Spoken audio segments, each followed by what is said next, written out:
Senado paraguaio destituiu o presidente Fernando Lugo por mau desempenho das funções. A mudança provocou reação nos países vizinhos, que consideraram o processo rápido demais e sem chances de defesa para Lugo. Brasil, Equador e Venezuela não reconheceram o novo governo e alguns países tratam o processo como golpe. Por outro lado, a mudança no Paraguai foi reconhecida e apoiada por autoridades europeias, como a Alemanha e a inglesa e também pelos Estados Unidos. A Suprema Corte de Justiça do Paraguai considerou o processo legal e negou os recursos do presidente deposto. Embora nas ruas da capital paraguaia o clima seja de calmaria, muitos temem um isolamento internacional, incluindo sanções econômicas, e entre os líderes latino-americanos chega-se a cogitar a expulsão do país de organismos multilaterais, como a Unasul e o Mercosul.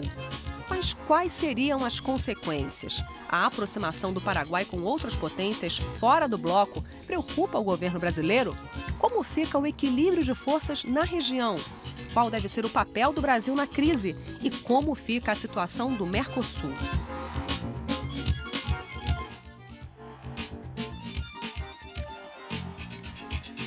Olá! Um impeachment sumário, justificativas no mínimo subjetivas para a destituição do presidente democraticamente eleito do Paraguai e grande parte da comunidade internacional em choque. Teria sido um golpe de Estado a saída forçada de Fernando Lugo do poder?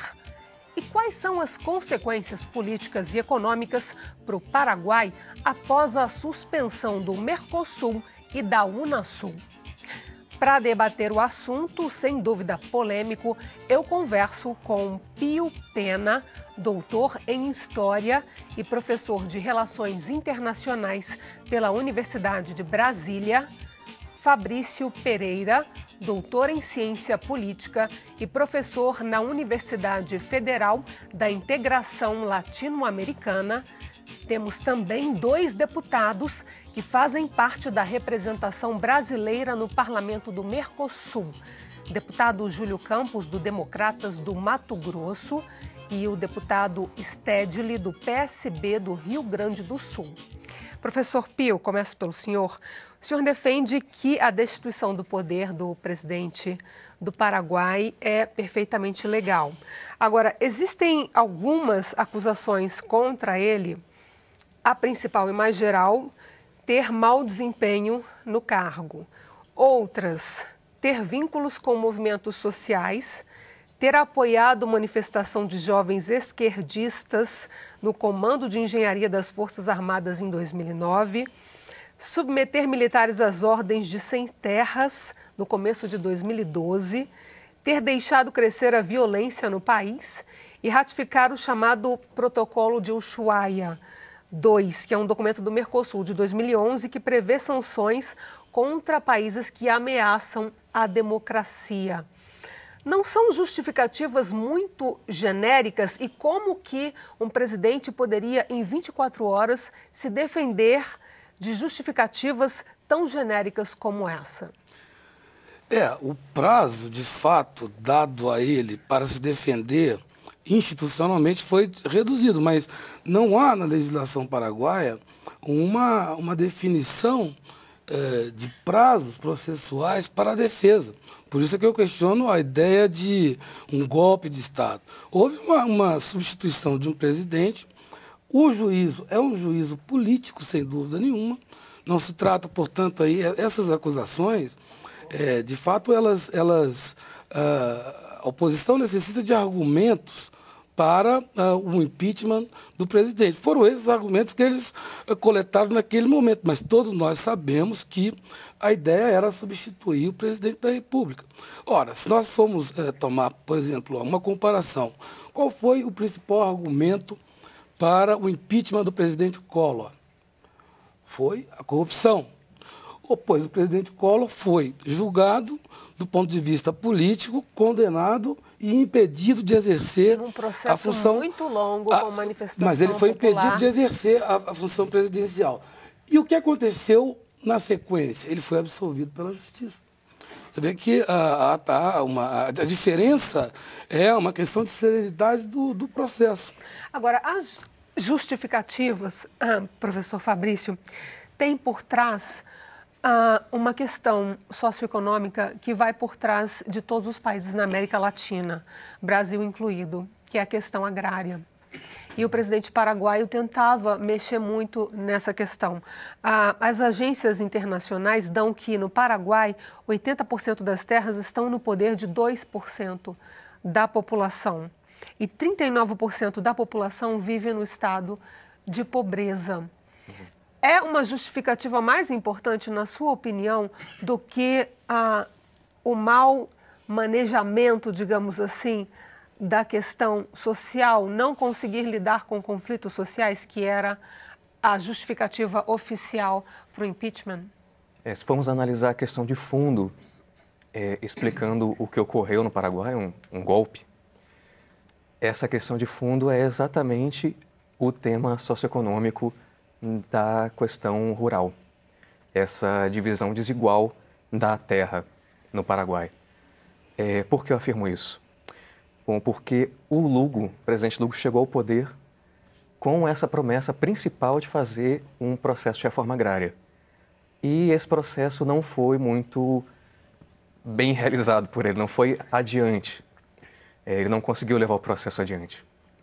Então, ao mesmo tempo em que ele perdeu parte da base social que ele levou ao poder por não conseguir realizar o processo de reforma agrária da maneira como ele prometeu, ele acabou também, mesmo dessa forma, acabou também incomodando os setores da elite, os setores mais oligárquicos, as elites políticas do Paraguai. Acabou desagradando suas bases e também, obviamente, não conseguiu agradar os setores mais de elite, porque, ao mesmo tempo, ele não fazia reforma agrária, mas também não reprimia esses movimentos. Ele ficou um pouco no meio do caminho. Inclusive, tem a questão polêmica dos brasiguaios, não é? Não sei se são corretamente, inclusive, chamados de brasiguaios, que são os brasileiros, meio paraguaios, que detêm a terra no Paraguai. Na verdade, eles são brasiguaios aqui. Porque se você vai ao Paraguai e pergunta ao paraguaio quem são os brasiguaios, eles olham para você e dizem, brasiguaios são brasileiros. Uhum. Então, é um povo, inclusive, que fica sem identidade e fica à mercê, né, são os mais vulneráveis do processo político de radicalização no Paraguai. É um grupo grande, é um grupo expressivo. Não tem um dado preciso, mas varia de 180 mil a 300 a 400 mil pessoas. É uma coisa assim. Mas também foram, apesar de serem um setor relativamente frágil comparado com os setores agrícolas do Paraguai, originariamente paraguaios, digamos assim, eles também estiveram entre os setores que derrubaram o Lugo. Eles tiveram uma participação importante nesse processo, realmente. Agora, uma pergunta para os deputados. Os senhores fazem parte da representação brasileira no Mercosul. O Brasil não faz mais parte, pelo menos até abril do ano que vem, que é quando serão realizadas novas eleições no Paraguai. Foi um exagero da presidenta Dilma ou não? Foi na medida certa? E o que vai representar a não participação do Paraguai no Mercosul para o já combalido Paraguai em termos econômicos?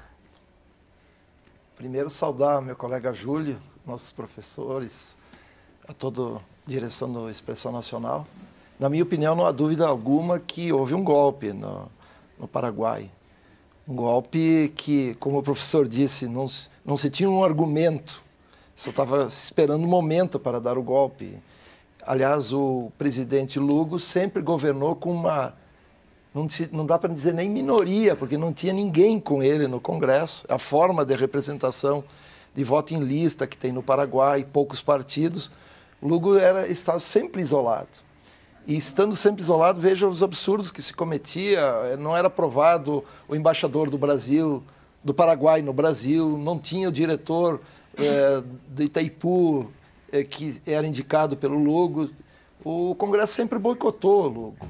E, na minha opinião, em função das eleições do próximo ano, este foi o momento ideal para tirar a máquina, imaginando que poderia haver uma grande disputa novamente, para não correr o risco de alguém de origem popular, de alguém que se preocupava mais com a situação da população, vir a ganhar. Então, isso aconteceu no Paraguai, na minha opinião, um golpe de Estado promovido pelo Congresso e apoiado pela justiça, pelos militares que sempre governavam com total autonomia e desrespeito à população, na minha opinião, no Paraguai. Mas também eu acredito que foi uma medida extremamente correta a decisão da presidenta Dilma, do presidente Mujica, do Uruguai, da posição da Argentina também, da Cristina, em suspender no Mercosul o Paraguai. Por que eu digo isso? Primeiro, o Paraguai sempre boicotou o próprio Mercosul. As entradas de outros países, como a Venezuela, o Chile, o Peru, o Equador, que solicitava, a Bolívia, porque havia necessidade para que novos países passassem a integrar um consenso. E o Paraguai boicotava, ou não tinha quórum, ou se retirava. E esse foi o momento de uma posição mais equilibrada do governo brasileiro de defender essa proposta de afastamento temporário do Paraguai. Com isso, outros países entram. Ano que vem, com a nova eleição, talvez o Paraguai volte e nós possamos ter, de fato, um Mercosul que é até hoje muito combalido, com muitas dificuldades, e com todos os países da América Latina que quiserem participando. Agora, o que precipitou, se houve golpe de Estado, esse golpe? Porque a reeleição é proibida no Paraguai. Então, foi realmente um ato de desespero? O que aconteceu? Porque não poderia se esperar até abril para que outro presidente fosse eleito? Veja bem, eu acho que, discordando um pouco do professor da nossa Universidade Latino-Americana e do deputado Stedley, eu acredito que a imprensa moldou essa filosofia. Porque a Constituição paraguaia é diferente da brasileira, que nós temos aqui prazos regimentais e cumprimos, né? Lá a Constituição é muito vaga nessa parte de afastamento.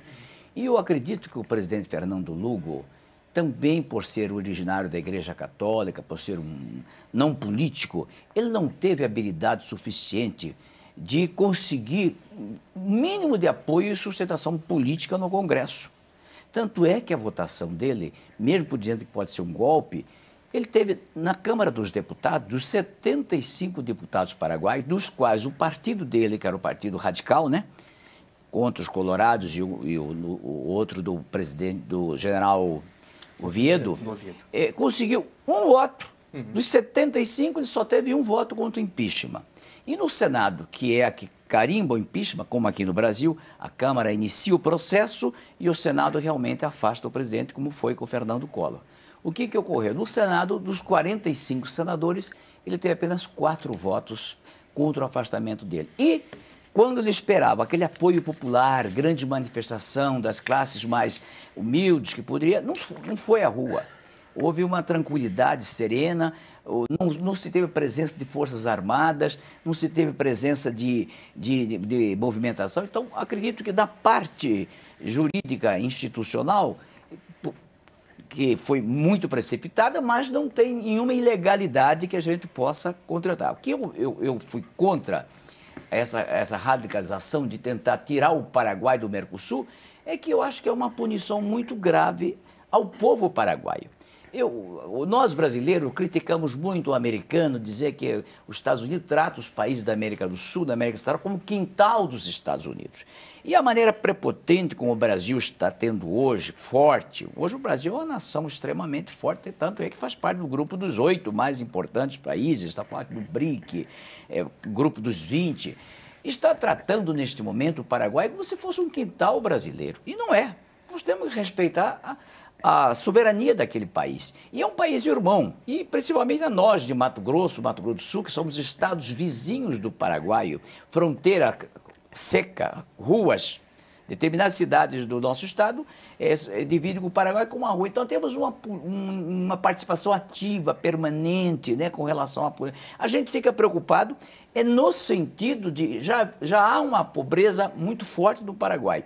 Será que esse período do afastamento do Mercosul, do Paraguai, da nação paraguaia, não vai prejudicar mais a economia daquele país? Mas, deputado, a minha questão também ele foi destituído o país de um bloco econômico, se a gente colocar assim em comparação com a Unasul, que são 12 países. Foi destituído do Mercosul, que é um bloco mais reduzido, um bloco econômico, eminentemente econômico. E que funciona para valer o Mercosul. Sim, a Anasul e da Unasul, que é um bloco eminentemente político. Quais são as consequências, quais serão as consequências para o Paraguai da exclusão, da destituição dos dois blocos, da Unasul político e do Mercosul econômico? Eu acho que é o isolamento. Mas a presidente Dilma, com todo respeito, eu acho que ela foi muito sensível nessa parte, né?